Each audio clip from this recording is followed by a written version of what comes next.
two brothers went to attend their grandfather's funeral. Unexpectedly, their grandmother asked them to open mystery boxes at the scene, because before he passed away, their grandfather had instructed that in order to inherit the company, they must each choose a mystery box. Whoever gets more green wooden tokens will be the final winner and will have the right to become the president of the corporation.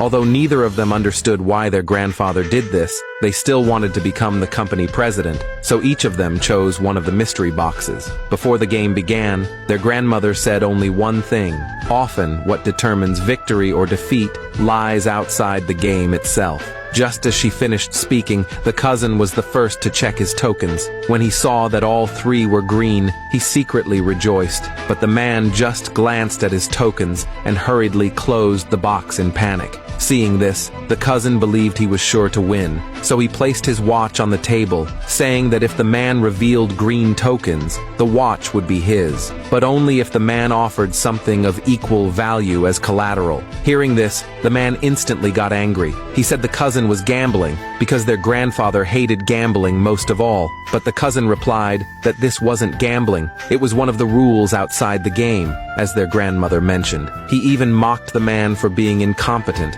and unqualified to fight for the inheritance. The man was not convinced when he heard this. He turned to their grandmother and said this was unfair, but before the grandmother could speak, the cousin mocked the man again. The man became furious. He immediately took off his own watch, saying he was ready to compete with the cousin. Seeing this, the grandmother added another rule. Before this incense stick burns out, the two of you must decide the winner. Otherwise, neither of you will get the inheritance. After saying that, she told them to continue the competition. However, the cousin looked down on the man's watch. He said his own watch was worth hundreds of thousands of dollars. If the man couldn't produce something of equal value, then he would be considered the loser. At this point, even the man's wife tried to persuade him to give up, but the man explained to his wife the cousin was betting, because he must have red tokens in his box. That's why he was using the luxury watch to pressure him. He wasn't going to fall for it. Even the relatives nearby sided with the cousin, mocking the man as a broke loser.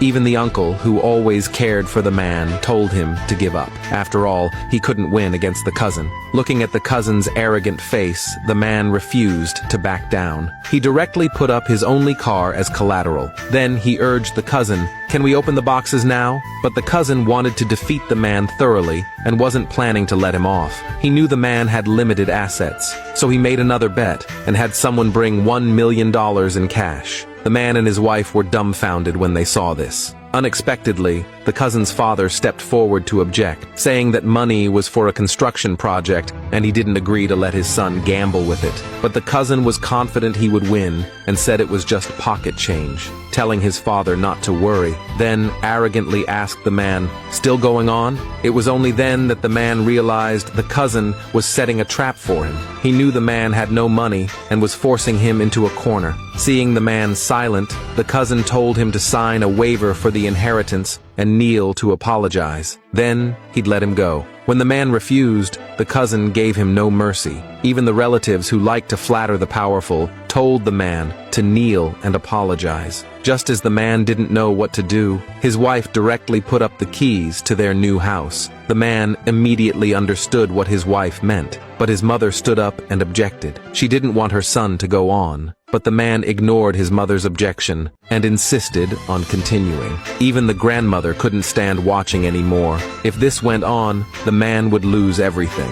So she told him to apologize to the cousin and keep his property, but the man felt very wronged. All these years, his family had always been oppressed by the cousin. He insulted his family and even hired people to beat him. This time, he would not back down again. He must fight for his family's dignity. After saying that, he declared his bet was $200,000 higher than the cousin's. If the cousin wanted to continue, he had to match it. Otherwise, he would be the loser. But the cousin scoffed at a mere $200,000. He was about to bet his villa. But unexpectedly, he forgot to bring the keys. Just when he thought he was done for, his wife showed up just in time to save him. But the woman was still a bit worried. If her husband lost, they would become completely broke. but the cousin confidently declared he would win. He even showed his wife the color of his wooden tokens. Seeing this, the wife bet the villa keys and added her Mercedes-Benz. At this point, the man was still short $2.6 million. If he couldn't make it up, he would completely lose. Even everything on the table would belong to the cousin. Just as everyone was mocking that the man would lose miserably, the man made a phone call and borrowed $2.6 million. According to the agreement, the two could now open their boxes. But when the man opened his box, everyone was shocked.